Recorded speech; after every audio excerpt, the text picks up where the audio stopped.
mean, fall camp is, you know, you're into Western Carolina prep. What have you seen from the quarterback?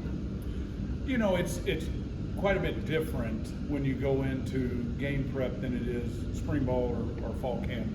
When you go against your defense, you get to spend a lot of time, you know, teaching what their scheme is.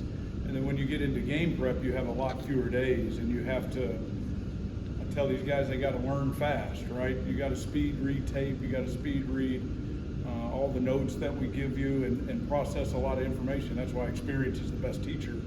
You know, when you talk to a guy like Grayson that's been around and you say something, he can see it in his mind's eye. I don't have to spend as much time maybe showing it on tape or things like that. But it's obviously a challenge when you got you know, just a set amount of days to get ready for an opponent. So we're into that, and you know, we're getting ready for a good football team. So it's a challenge. How's Grayson grasp the offense? I mean, it's new to him, but yet he's such a veteran guy. How's he? He's done a good job. He's in his, you know, he was with Coach Chadwell, and then he's with Coach Beck. And so when he went from one offense to the next offense, you just get better at learning the next. It's easier to correlate. We're all doing largely the same things when you watch football. It doesn't matter what level. We just speak it differently, right? Maybe a few changes here or there. And when you're getting into your third offense, it's an easier progression. Have y'all made a decision on who Grayson's backup is going to be? Yeah.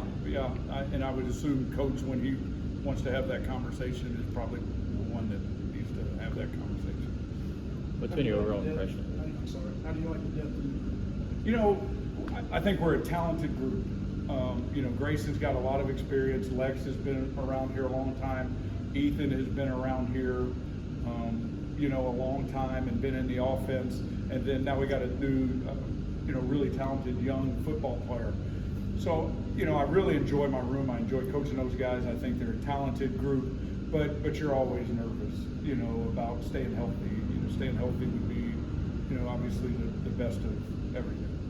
What's been your impression of CJ being out there on the field and just kind of learning?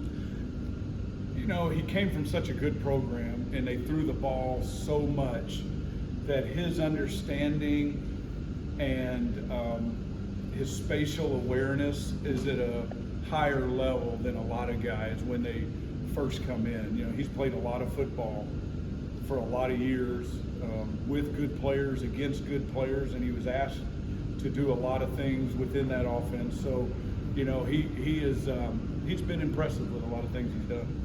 What's the balancing act like for CJ? Because maybe you might want a red shirt and possibly, but you want to play in those 4 games. But if you play in those 4 games, somebody gets hurt, then those 4 games are gone. What is that balancing act like for the coaching staff?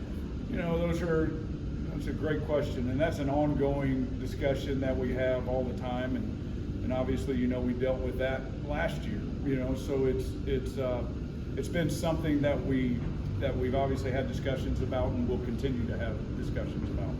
And what have you seen from Lex over the past year in terms of his development? He's healthy, and I think that's, you know, that was a tough thing that he had to battle his senior year, and I don't know that anybody works harder than Lex. Like, he's here all the time, and I think his arm is stronger than where it was when he was getting recruited. He has a really strong arm. He's a fast twitch guy. He loves this game. He's a Thomas is the best way to say it, and he keeps getting better every day. Awesome. What's it been like working with the in-helmet communications and kind of get used to that over the last 6 months or so? You know, I think it's still a learning process. It's obviously easier to give quick notes within a game. I think you don't want to talk a whole lot. Maybe you saw it online, but Matt Stafford is getting talked to by a coach in his ear, and he's in the huddle, and he's still talking. Oh my God, you should look it up. It's an interesting thing, but for me, it was a learning lesson. You can give too much, right? Yeah. You got to let these guys go play. So obviously, it's an advantage to, hey, it's 3rd down now. Hey, whatever the situation is, I can give him a quick reminder, but he's got to go play. We got to let him go play. You've been here for a little bit now. I mean, how comfortable have you gotten here with the Wolfpack? Oh yeah, you know, 6 years at one place is fortunate in this profession, and every day I'm grateful to be able to drive to the same house. I've lived a lot of places, and it's been I've been fortunate to be able to raise my kids in one place for such a long time. Much better coach are you now than you are when you got here? feel You like know, I you're think trying you to- better grow every year as a football coach. I think maybe maturity is the best way to say it. You know, maybe dealing with people and how I communicate with people. Hopefully we keep getting better on that. Like, I've been coaching football 30 years now. There's not much I haven't seen schematically, right?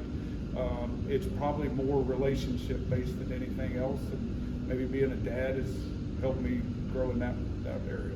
Do you think one of the strengths is there's a lot of flexibility in the sense of, you know, some schools all the quarterbacks all look the same and they all play the same. That really hasn't been the case at NC State, where, you know, one guy might be 6'6", one guy might be 6 foot, one guy runs, one guy passes. Like, what kind of flexibility does that give? Well, I think it's good. Just so you understand, in this game, I believe you have to be able to throw the football. I think that's the first thing that I'm looking for in a quarterback is can he functionally throw the football? Because at some point, it's going to come down to that. And we want the best athlete that we can find. If that comes in a guy that's 6'6" or 6 foot, then so be it. Every year that's happened. But those are the things that we're looking for. And then we're looking for a competitor that we all can trust, right? And sometimes that comes in different packages every year. All right, guys.